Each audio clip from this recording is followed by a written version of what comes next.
quest'anno purtroppo cade di Pasqua e quindi c'è già un problema di viabilità, il centenario, e in più è entrata in vigore una legge particolare che ci obbliga praticamente a restringere il campo di azione. Allora, abbiamo fatto il Montello, come hai detto, per ricordare il centenario, e visto che abbiamo un centinaio anche di corridori stranieri che partono, secondo me era giusto far ricordare il percorso. Il percorso l'abbiamo scelto anche perché all'inizio della carriera del Piva, il Piva andava al di là del Piave, faceva Montebelluna, Nervesa, quindi è una doppia collocazione che abbiamo deciso di prendere. Poi invece quando si ritorna nel quartiere del Piave, come ho detto, per via di questa legge abbiamo ristretto il percorso in maniera di avere meno problematiche di viabilità, e anche con il discorso di Pasqua che abbiamo molto meno personale che ci può a guardare le strade. Per una gara che ha sempre avuto una valenza veramente straordinaria.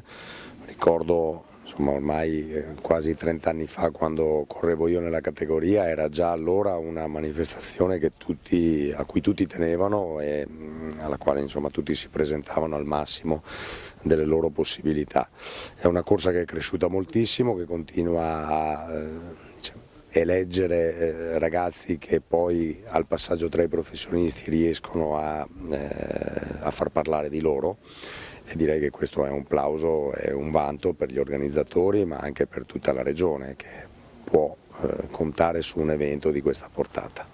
Io credo che sia, da un lato, insomma, la ricorrenza di un evento, insomma, un secolo dopo la fine della Prima Guerra Mondiale. Era doveroso da parte degli organizzatori provare a fare qualcosa di questo genere e provare appunto ad andare a toccare delle zone che sono state tragicamente coinvolte nell'evento bellico.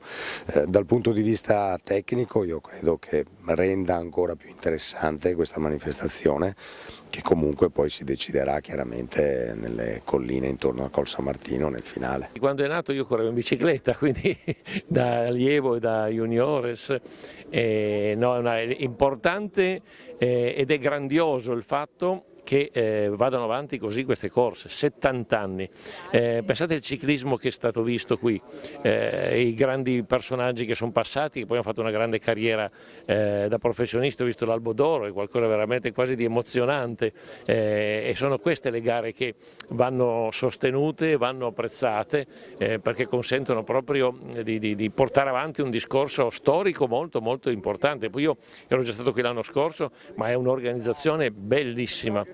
Meriterebbe di far parte del circuito dei professionisti sicuramente, per la professionalità che c'è in questa organizzazione. In una terra, quella veneta, che è un po' la linfa, no, del ciclismo. Sì, è sempre stata. Mi stupiva un fatto: quando nel 1981 Giovanni Battaglin vinse il Giro d'Italia, è stato il primo veneto. Ma che strano, però, una regione così che prima non ci fosse un veneto a vincere il Giro.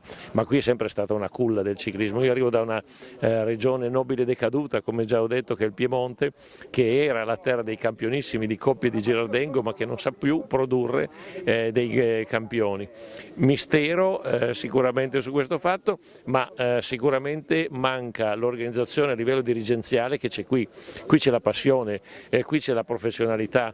Il Veneto, veramente, io vengo sempre volentieri con entusiasmo, perché qui si respira ciclismo, e per me, che sono alla vigilia del mio 42esimo Giro d'Italia consecutivo, è sempre un bagno nella giovinezza questo.